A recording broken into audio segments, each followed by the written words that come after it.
Yeah, I know. It's been 2 weeks since I did a review. My apologies. Been busy with work, but now I'm back. I'm going to try to be more consistent. So, without any further ado, let's get into it.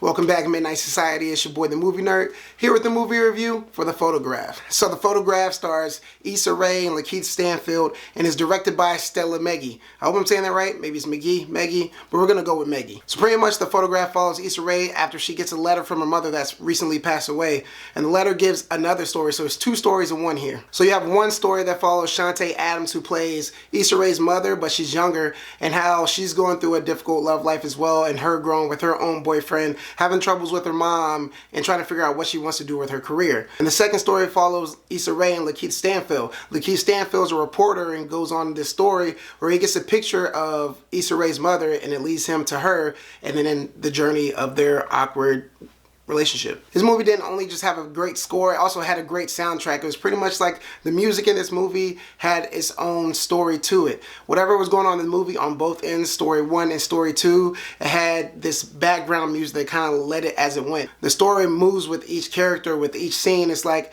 it guides it into the next plot, it guides it into the next act, but overall it was just good. I've seen people on Facebook saying that, hey, this movie wasn't really that good, but the soundtrack's on point, so I guess that has to go for something. Sadly enough to say, I haven't watched Insecure yet, so this is my first full Issa Rae experience, and she killed it. Even though I did see The Hate U Give and she had a supporting role in that, but this was the first movie or first time I seen her front and center on a movie or a TV show, and the chemistry between her and Lakeith Stanfield, yeah, I said return, and I'm not gonna edit that. It was amazing. You already know how I feel about my boy Lakeith Stanfield. Great actor, he's dynamic, he dives into those roles. If you see my Uncut Gems review, if you haven't, it's right here, and he just kills it no matter what he's in. But with Issa Rae, I was pleasantly surprised. I didn't expect her to do bad, but I didn't expect her to do this great, which I liked about it. One of the things I liked about the movie, and then it was also a con, when it was jumping between the two stories, between 1984, around that time frame with her mom, and the present time with Issa Rae and Lakeith Stanfield, it was like I was interested in both stories. It went back and forth. I was like, this is good. I want to know what's going on. But as the film continued, I kind of wanted to see more of that story with her mom. Not saying that the other story was that boring or anything like that, but I will say that the 1984 story to me was more interesting. Something else that I really liked about this movie, and I feel like this is what it did well, was the slow beats and the awkward moments that I was talking about earlier in the review. And when I say awkward moments, I mean when two people meet and they're getting to the relationship, or when they're getting to know each other, going on dates. It's not this perfect scripted, they know exactly what they're going to say. It's awkward, it's silence, like what am I going to say? Am I going to say the right thing? Am I doing the right moves? And this is what that film portrays in a great way. There's moments where they're not really talking, or they say one or two words to each other and they're just kind of trying to figure each other out.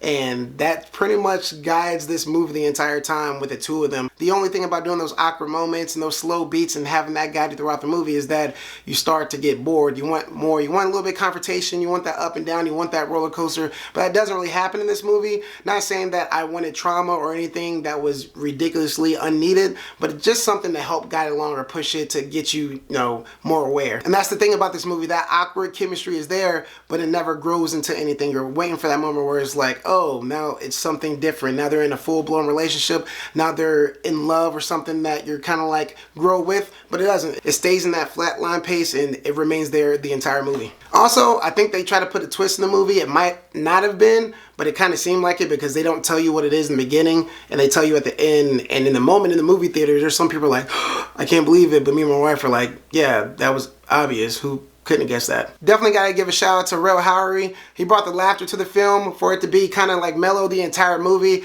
It was a breath of fresh air to have his comedy in the scenes. He was really like a scene taker. Any scene that he was in, he stole it, had a smile on everybody's face, definitely had me laughing, and it was pretty much just a breath of fresh air for that much of a mellow movie, so great job. All in all, The Photograph was a pretty good movie. I expected a little more, but Issa Rae did a great job, and so did Lakeith Stanfield and the supporting cast, so I definitely rated between the 3 and the 4. You can bring a friend, bring a drink. So The Photograph, let me know what you think if you saw it, if you plan on going to see it, or if you don't plan on going to see it. And as always, if you like what you see here, like, comment, share, and subscribe.